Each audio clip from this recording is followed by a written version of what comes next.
Karimnagar MLA మాజీ మంత్రి గంగుల కమలాకర్ ఆధ్వర్యంలో 51వ డివిజన్ కు చెందిన బీజేపీ కాంగ్రెస్ కు చెందిన నేతలు బీఆర్ఎస్ లో చేరారు. శుక్రవారం రోజున నగరంలోని తన క్యాంప్ కార్యాలయంలో బీజేపీకి చెందిన north zone secretary Bandari Anjaneyulu ఆయన అనుచరులు 50 మంది పార్టీలో చేరారు. వారికి మాజీ మంత్రి స్థానిక ఎమ్మెల్యే గంగుల కమలాకర్ వారికి గులాబీ కండువాలు కప్పి పార్టీలోకి ఆహ్వానించారు. తమ హయాంలో చేపట్టిన అభివృద్ధిని కాంగ్రెస్ బీజేపీ అడ్డుకోవడం తప్ప నగర అభివృద్ధికి నయా పైసా నిధులు తేలేదని గంగుల స్పష్టం చేశారు. నగర ప్రజలు కూడా కరీంనగర్ ఎవరి హయాంలో అభివృద్ధి చెందిందో ఆలోచించాలని కోరారు. తమ పార్టీలో అవినీతి పరులకు దొంగలకు చోటు లేదన్నారు.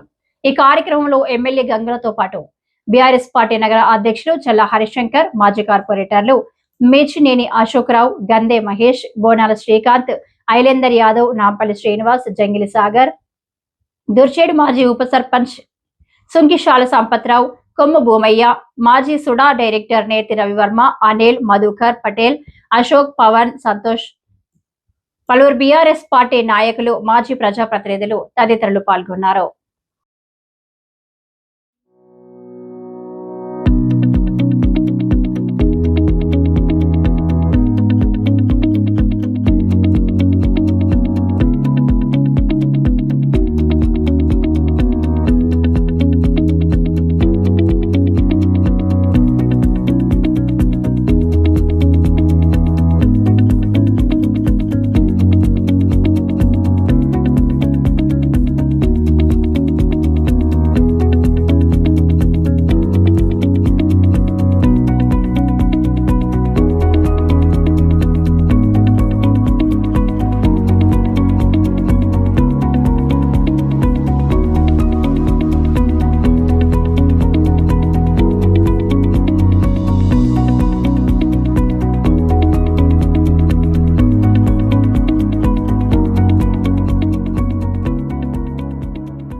కరీంనగర్లో కొత్త డివిజన్ వాయిలపల్లి 51వ డివిజన్ నుంచి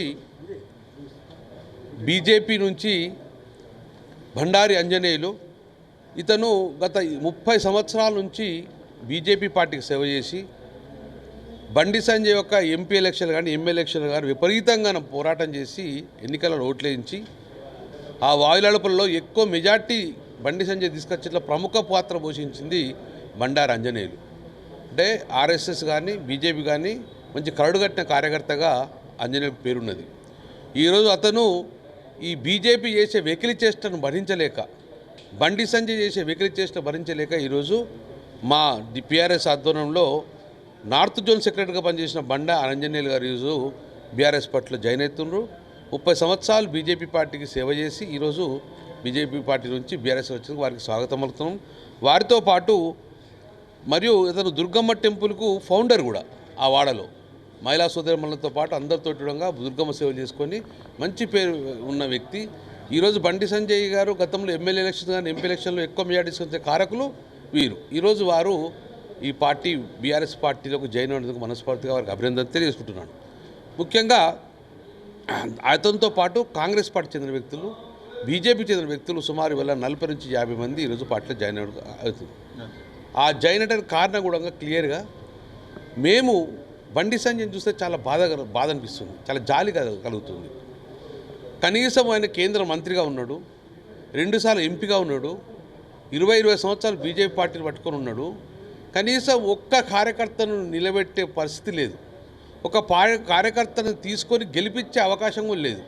కార్యకర్తలు కూడా దొరకలేని పరిస్థితిలో ఉంటే నిజంగా జాలి వేస్తుంది ఆయన చూస్తే. ఎవరు వల్ల బీఆర్ఎస్ పార్టీలో 10 సంవత్సరాలు మేమంతా అభివృద్ధి చేస్తే చూసుకొని వాళ్ళు భూ కబ్జాలు చేసుకొని పోలీస్ కేసులు ఉన్న వ్యక్తులను తీసుకొని ఈరోజు అతనికి టికెట్ ఇచ్చే పరిస్థితి వచ్చింది. ఆ పార్టీలో కలుపుకున్నారు. మేము బండి సంజయ్ చూసి ఎందుకు జాలేస్తున్నాం అంటే నీకు నిజంగా కృతజ్ఞత చెప్పాలి. ఎట్లా ఈ వ్యక్తులు మనం బయటకు పంపిద్దామని ప్లాన్ చేస్తూ ఉన్నాం మేమే. ఇప్పటికే భూ కబ్జా కేసులు ఉన్నాయి. ఆ పార్టీలో మా పార్టీలో టికెట్ ఇయ్యొద్దని నిర్ణయం చేసుకుని పక్కకున్న వ్యక్తులను తీసుకొని నువ్వు టికెట్ ఇస్తున్నావు అంటే నిజంగా నీకు జాలి ఇస్తున్నావు. మేము చూస్తే మేమే పక్కకు పెట్టేసినాం. అశోక్ రావు పర్ఫెక్ట్ క్యాండిడేట్ మాకు అనగానే ఇతను అభద్రత ఉన్నాడు. ఎట్లా అవడంగా టికెట్ నాకు ఇవ్వరు, నా మీద పోలీస్ కేసులు ఉన్నాయి, నా మీద భూ కబ్జా కేసులు ఉన్నాయి కాబట్టి ఇయ్యడను నమ్మకంతో మేము పక్కకు పెడితే ఇమ్మీడియట్గా బీజేపీ పార్టీ వారు తీసుకుంటారు.